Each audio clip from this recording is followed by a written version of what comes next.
Talk about this with a man who's got an interesting perspective. Sonny Sixkiller is a former college football star. He played in the pros in the WFL. Maybe the coolest part of all for some of you, you may know that he started the original Longest Yard movie back in 1974. So, Sonny, you are a football guy. It's great to have you with us. You are also a Native American. You've got a unique perspective. Where do you stand?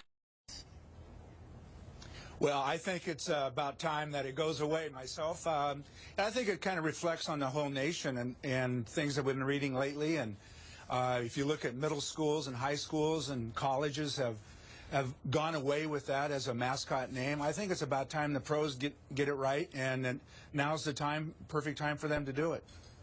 You know, it's interesting because, you know, anytime there's controversy and debate, there's one side says this, one side says that. We have heard that supporters of the name say that they have heard from Native American groups that are okay with the name.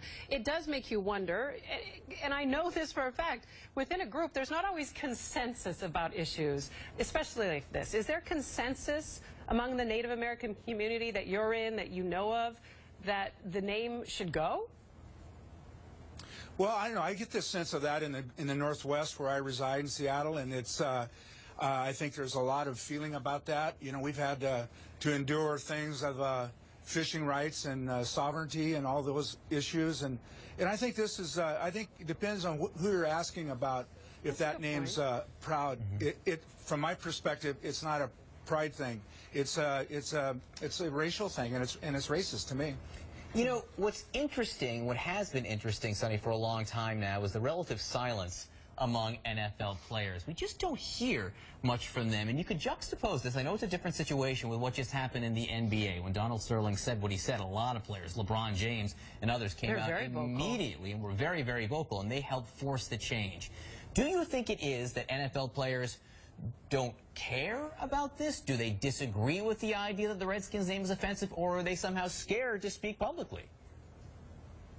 You know, I don't know if they're afraid to speak publicly. And one thing for me is that the NFL is such a big business that sometimes players may feel like they don't want to get in trouble or get on the trading block for speaking out against their team. And, you know, that could be part of it. I mean, I don't know, but that's just an opinion I have.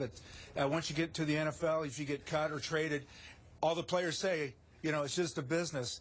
And I think that's the way they look at it. They don't really look at the mascot name as much as of the city that they're playing in. Sonny, I wonder also, too, though, if because, you know, most of the players, very few of the players, I don't know how many Native American players there are in the NFL currently, but because, you know, most of the players aren't having a personal connection to it, it isn't something that they feel personally, whereas with the Donald Sterling case, these people that have been affected, the guys on the team, likely have been called some of those names before. Do you think there's a disconnect there? You know, I think so, because, you know, you look at, you know, the numbers, just purely the numbers of the Native Americans that are playing in the NFL are probably below 1%. And, you know, it's tough to get a consensus when you only have a small number that are competing and playing at that level. Whereas in the NBA, obviously, it's quite different situation. And so you have a lot of solidarity there as far as an opinion is concerned. Well, there's certainly some solidarity among a lot of other voices that are supporting a change in the name. Sonny Sixkiller, thanks for joining us at this hour. It's been a delight, my friend. Thank you very much.